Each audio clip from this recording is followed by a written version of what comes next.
హైదరాబాద్కు Corning good bye. చెన్నైకి తరలిన 1000 కోట్ల ప్లాంట్. ది ఎకనామిక్ టైమ్స్ పత్రిక కథనంతో కలకలం. యాపిల్ ఫోన్లో గొరిల్లా గ్లాస్ సరఫరా చేసే కార్నింగ్ తెలంగాణలో ఏర్పాటుపై సెప్టెంబర్లో సంస్థ ప్రకటన. అంతలోనే తమిళనాడుకు ప్లాంట్ తరలింపు నిర్ణయం.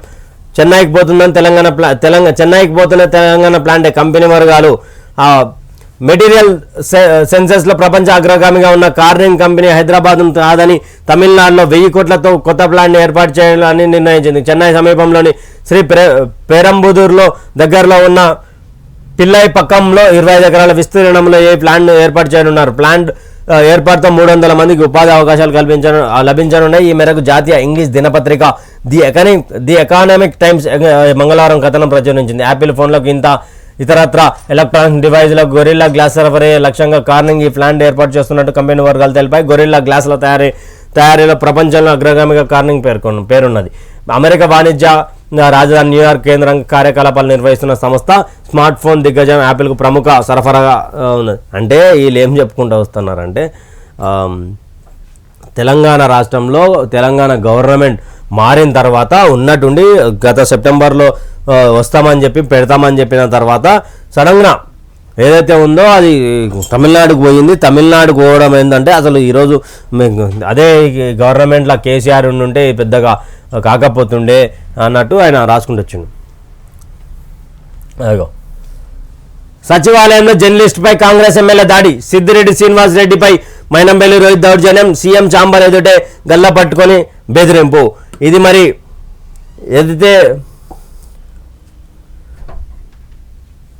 ఈ వార్తకు సంబంధించి ఏ పేపర్ కూడా రాసుకుంటూ రాలేదు.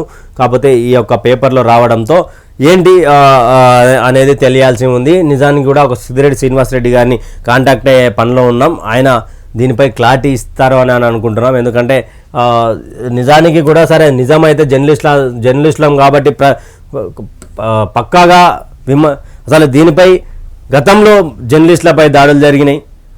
ప్రతిపక్షంలో ఉన్నటువంటి రేవంత్ రెడ్డి కానీ బండి సంజయ్ కానీ రఘునందన్ ప్రతి ఒక్కరు మాట్లాడారు. మరి ఈరోజు గవర్నమెంట్లో ఉన్నటువంటి ముఖ్యమంత్రి రేవంత్ రెడ్డి మైనంపల్లి హనుమంతరావు కుమారుడు రోహిత్ మెదక్ నుంచి గెలిచాడు.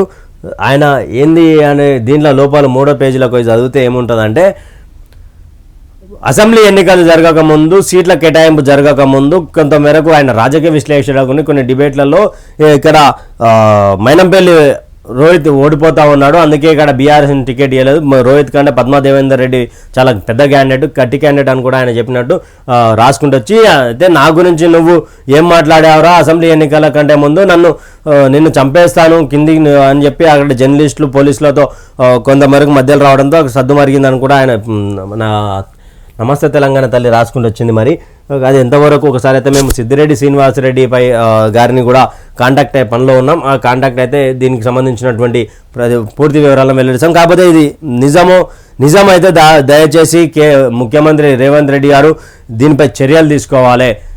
అది దానిపై దర్యాప్తు చేసి అసలు నిజమా అబద్ధమా అనేది తెలుసుకొని తర్వాత మాట్లాడాల్సిన ప్రజల గొంతుకలు అవుతాం. ఇది నువ్వు అవుతావు ఇక గుప్త నిధులు ఐటీ కట్టే వారికి రైతు బంధు, వారికి పెట్టుబడి సాయం అసమంజసం. 5 నుంచి 10 ఎకరాలకే పంట సాయంపై పరిశీలన, సాగు చేసే వారికి రైతు బంధు డబ్బులు ఇస్తాం. రైతులు కానీ వ్యవసాయ కూలీలకు 15,000. ధాన్యం విక్రయంలో నాణ్యత పాటించాల్సిందే. 2 లక్షల రుణమాఫీ వచ్చే ఏడాది పరిశీలన. కాంగ్రెస్ ఎమ్మెల్సీ జీవన్ రెడ్డి వ్యాఖ్యలు. అంతే మరి కరెక్ట్. ఐటీ కట్టేటోళ్ళకి అందరు కట్టుకుంటే ఇచ్చుకుంటా పోతే ఇంకెందుకు మరి రైతు బంధు పుణ్యానికి వచ్చినాయి పైసలు.